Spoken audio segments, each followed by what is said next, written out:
YouTube! Welcome to Fred's Full Throttle. Today I decided to change things up a bit and I want to talk about the worst drivers out there. There are a lot of them, and I think we've all run into many different kinds as we drive. Today I'm going to go over the worst of the worst drivers, from least bad to the most rotten. I'll be talking about what makes them so terrible and why I can't stand them. Then, so we end on a high note, I'm going to give a 24 hours of lemons update on our BMW race car build. If you've ever been really frustrated by how inept, unskilled, and terrible other drivers are, this video will let you know that you're not alone. Most of you that have watched me for a while, or a handful of you who've met me in person, know that I'm a cheerful, upbeat, optimistic, and happy guy. However, sometimes when driving, I can't help but get upset by the lack of thought, incompetence, and sheer stupidity of other drivers on the road. Sometimes it feels good to vent, and today is going to be one of those days. Coming up with a list was pretty easy. At one point, I had over 40 different types of awful drivers listed. However, I condensed things, I grouped a few categories together, and I streamlined. I'm also going to skip over a few things. First, I'm going to skip the really illegal ones, because we all know that they're pretty bad. The other category I'm going to skip is some of the obvious unsafe drivers. Some of them are just unsafe and annoying, while others are illegal as well. But that list is fairly obvious, so I think we can skip them. No, I'm going to focus on the worst ones, the ones that really steam my biscuits. It took me some time, but I've ordered these from least annoying to most. So let's work down through this list. Number 18, people who don't signal. Seriously, it's easy. It's required by the law. And honestly, it should just be a habit. The excuse of, well, there weren't any other cars around doesn't hold water. What if there were pedestrians? What if there was a car or motorcycle that you didn't see? Are you so bleeping lazy that you can't spare the energy to literally lift a finger to let your fellow motorists know about your intentions? Then you don't belong on the road. The system only works well if everyone follows the rules. A subset of this category are the careless people who signal last second after they've already started turning or merging. Wow, thanks for letting me know that you're merging when you're already halfway in my lane. Really? Number 17. Those who are quick to honk and honk aggressively. Your horn isn't a motivational device. It's there to get someone's attention quickly. Someone's about to walk out in front of your car? Honk. Someone's backing up without looking and might hit you? Honk. But jeepers creepers, there's idiots out there that think every little thing needs them to weigh in with their horn to let the world know how they feel.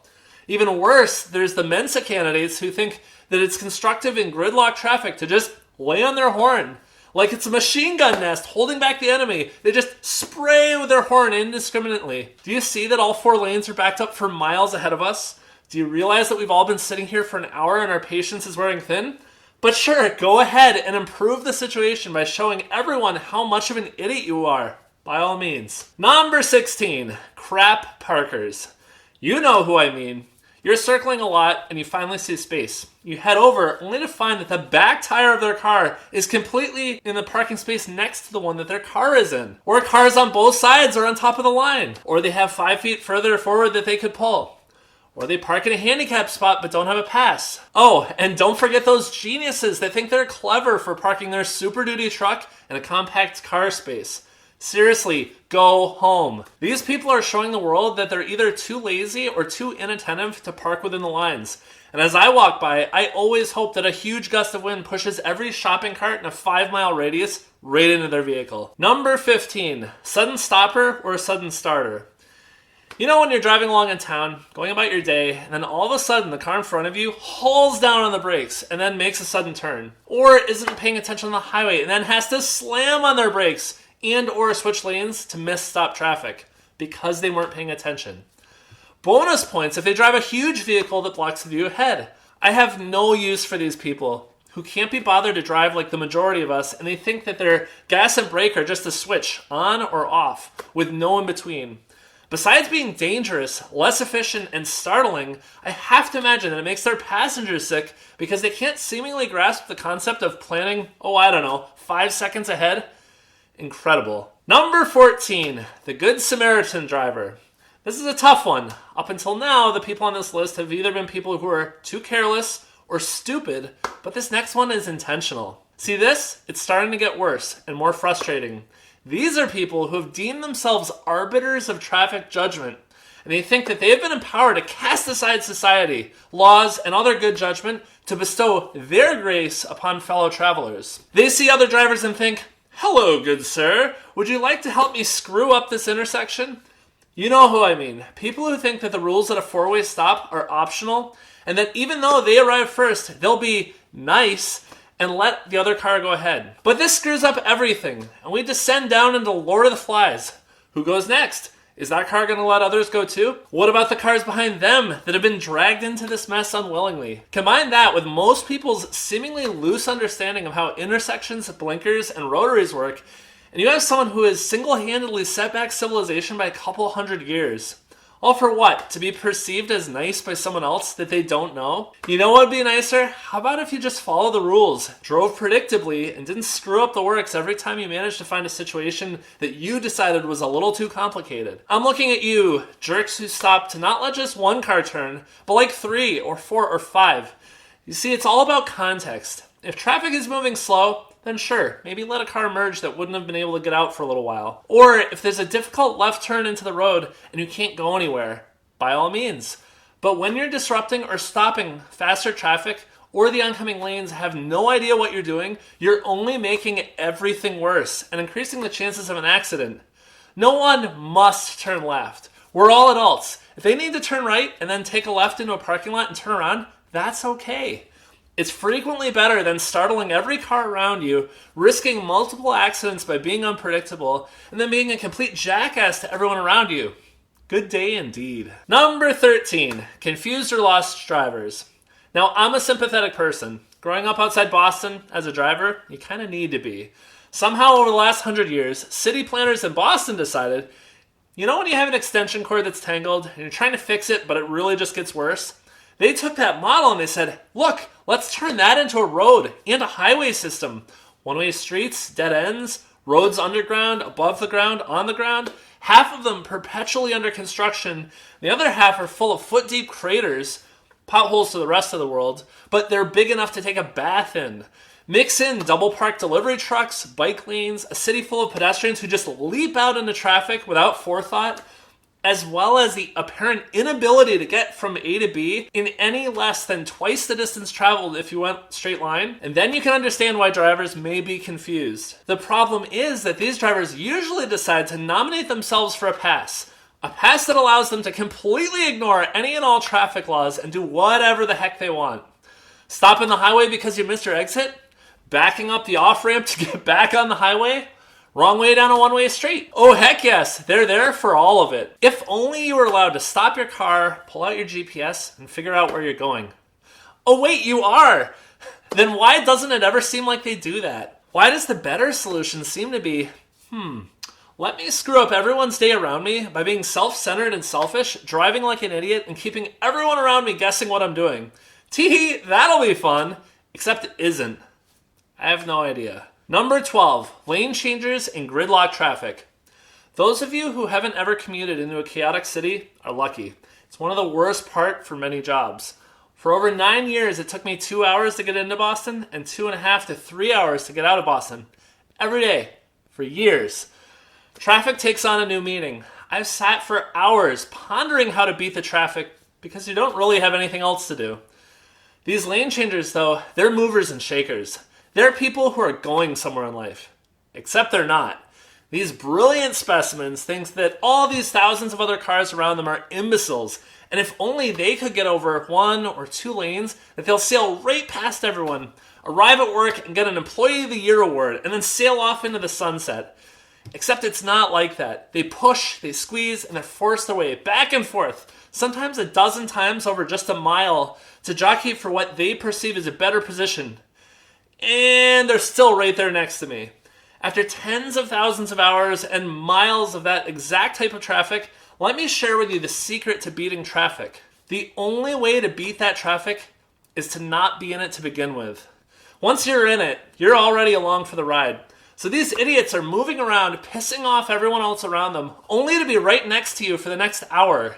It's like a hamster in a wheel, unaware that nothing they do is changing their situation. Sometimes I think that analogy is unfair to the hamster, though, because at least they spin on their wheel for fun and aren't surrounded by zombies and cars. Number 11, cutoff drivers.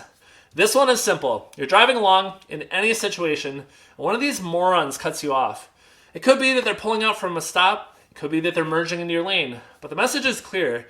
They are making it exceedingly clear that they value you, your car, and your life so little that they would rather force you to slam on your brakes and have to swerve than to wait 5 more seconds to pull out. I hope their day is as nice as they treat others for the rest of their lives. Whew, jeepers. Do you feel your blood pressure rising at all? I do. Just thinking about this is getting me fired up. But now we're getting into the good stuff. People that are so awful that you don't even feel bad when their poor choices or poor driving catch up with them. Whew. Okay, are we ready? Let's work our way into the top 10. Number 10, the high beamers, the aftermarket HID headlights, and the light bar driver. These children, because I have to assume they are, if they can't figure out the basic controls for controlling their lights, drive around with their high beams on. Or they've swapped in HID or LED conversion kits into their old headlights and didn't properly adjust them. Or, and these are the worst, Brozilla and his crew have decided they've put an off-road LED light bar on their truck that never goes off-road and then drive around blinding everyone around them. Sure, as I get older, it's a little harder to see well at night. Glasses or contacts don't help me with that, but what is making it worse is having the brightness of a personal star searing your eyes as you try to stay in your lane in an otherwise pitch black road. Even when behind you, these tool bags are a menace, and your mirrors become lasers that are trying to blind you permanently. I always hope that chance of all chances, I kick up a huge stone that shatters their AutoZone special bulbs and plunges them into darkness that's just as easy to see in as the thermonuclear explosion that was dancing on my retinas with them behind me. Number 9, scared drivers. There are a lot of signs of these drivers, but a great clue are people who stop when trying to merge on the highway, nearly causing a pileup behind them because, I don't know, people don't expect to be accelerating up to about 70 only to find a stopped car trying to merge into 70-mile-an-hour traffic. Here's a revolutionary thought. If you aren't comfortable on the highway or in the city, then don't go there. There are options available. And honestly, if you can't handle driving, then maybe you should think about hanging up the keys and calling it a good run.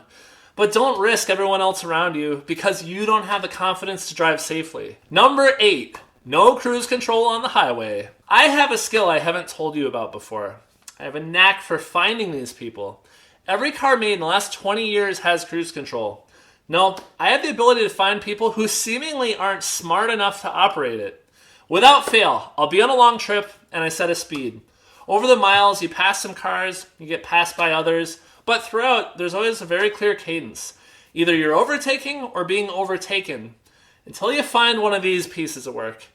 Usually, you'll come up on them going slightly faster. No problem. Put on your blinker, my cruise control must be a mile or two faster, so I go around and I pass them. Then, a minute later, they zip by you, going quite a bit faster.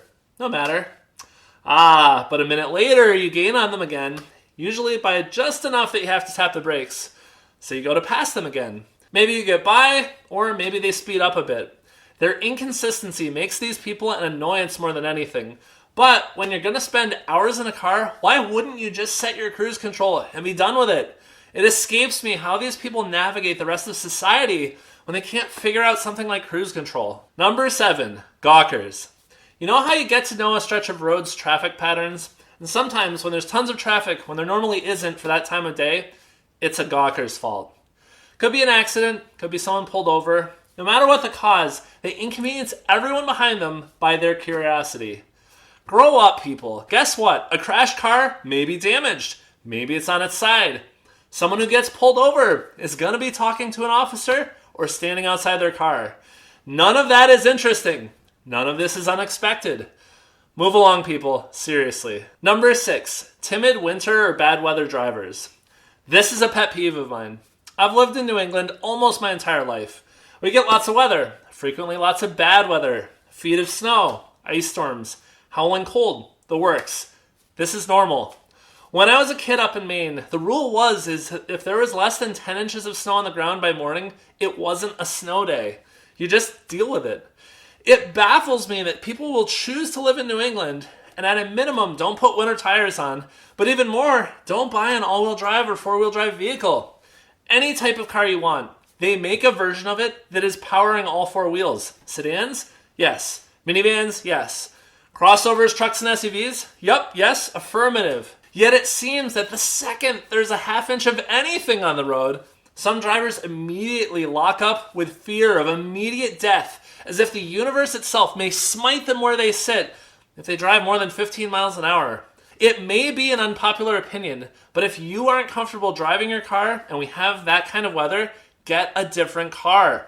Or don't drive in it. It's New England. The weather happens. Frequently a lot of it. But at a minimum, if you have 15 vehicles stuck in a line behind you, for the love of Pete, please let them pass. The same goes for the rain. You'd think it was pouring KY jelly or something for how people drive in the rain. I'm not saying to go fast as normal, but use a little judgment, a little critical thought, and maybe at least go the pace of traffic. Maybe that's too much to ask. All right, we've eliminated all the cruft, all the wannabes. Now we're getting to the real jerks. The people whose moms disown them, and who no one likes. The people that would be doing the world a favor if they permanently gave up driving. How do they earn such hate, such vitriol? Watch onward, my friends, and all shall be revealed. Any guesses who's left? Coming in at number 5 are the two slow drivers. Most people speed, at least a little bit. 5 here, 7 there. Or if you're in Connecticut, 15 plus is just table stakes. But the gist of it is, people speed. But with the flow of traffic, it's not really dangerous for the most part. However, there is a special subgroup of drivers who don't want to speed. That's fine. I'm never going to honk at someone who's going the speed limit. Oh, but this isn't them. This is the under the speed limit knuckleheads. These are the half-wits who somehow find themselves on a busy motorway and decide, you know what? I'm not going to look at my speedometer. I'm just going to use the force and figure out how fast I'm going. Or even better, I'm going to camp in the fast lane and act shocked when people go around me honking and flashing their lights. These self-absorbed noodleheads really are a hazard to everyone, and for no good reason. Yet, every year, they're still out there. At least if self-driving cars come along, the computers will usher them along at a reasonable pace. Whew! Feel your blood starting to simmer? The hairs on the back of your hands standing up? We're just getting started. I assure you that the next 4 are handpicked by me to be some of the most frustrating, annoying, and downright self-centered Zounderkites that you'll find on the road. Number 4, drivers who pass and then slow down. Passing is a simple operation. Someone is going slower than you, so you go around them and you carry on. But a certain slice of humans have thought, you know what? What if I was going to pass a car that's going faster than me, but then, get this, slow down right after pulling right in front of them? Oh yeah, these ding-dongs think it'd be better for the whole situation if after they pass you, then slow down right in front of you. What the heck, dude? Did you not see the entire highway available to you, but instead you decided that you wanted to be right where I am? Complete and utter nonsense. Top 3, it's here. Number 3, line cutters and late mergers. Think of if you were waiting in line for a concert, or at an amusement park, or heck, at the DMV. Now picture someone running past you all the way up to the front of the line, and they cut in front of everyone else. What happens? Well, if they're lucky, they just get yelled at and then kind of pushed back to the end of the line. If not, then they'd feel the wrath of everyone they just wronged. Well, there's a large group of these self-entitled wretches, apparently, who never let a good opportunity to cheat the system go to waste. Backed up for a merge at a construction site? They'll sail by and wedge in at the last second. Cars backed up for a mile on an off-ramp? They're going to pass the whole line and then act like they didn't know, and at the last minute put their blinkers on. A turn-only lane at a light that can be used to pass all the other cars and then scoot ahead when the light turns green? Yup. Their sheer lack of respect for everyone around them is staggering, as is the instant desire to see something terrible happen to them. Their car bursting into flames, a meteorite singling them out and vaporizing their car, a logging truck rolling over onto them, are all things that sound much too inadequate penance for the nature of their actions. Yet, wherever there's a way for people to put others beneath them without real fear of repercussions, it's going to continue to happen. Number 2, tailgaters. It's such a simple concept, it's almost not worth talking about. There are so many reasons that it's a bad idea, from safety to visibility to legality, even to debris getting kicked up on your car. And about 100 other things. But what's even more silly than knowing all of that and people still doing it is this. How often do people actually speed up if they're being tailgated? Not a lot. What happens instead? You know what? They're going to slow down. They're going to take their time. They're going to maybe not pass that car that they were aiming to pass. The very intent of tailgating is to try to get someone to hurry along, and yet it more frequently than not results in the exact opposite effect. And yet these chuckleheads still do it. I can't wait for that hotshot to run out of skill when they're driving too fast at some point in the future and cash in all that good luck they've been earning with their awful driving. Not 1 ounce of sympathy here. All right, number 1, the worst of the worst drivers. The ones that the world would be better off if they gave up driving. Aggressive drivers. Here we are, hurtling around the world in these multi-thousand-pound metal sledgehammers, threading the needle between the trees, avoiding all the other moving chunks of metal, and hoping to end up at our destination in one piece. And then along comes such a morally and intelligence-bankrupt rattlecap that they think the best way to travel around the world is to be aggressive in all of their actions. Yes, they're a superset of many of the awful qualities that I've mentioned above. They tailgate, they drive erratically, they frequently aren't paying as much attention as they should be. They operate way above their skill level, frequently at the complete and utter disrespect of any other living being in their orbit. They take risks, they annoy and irritate, and they rarely make any meaningful improvements in their travel times.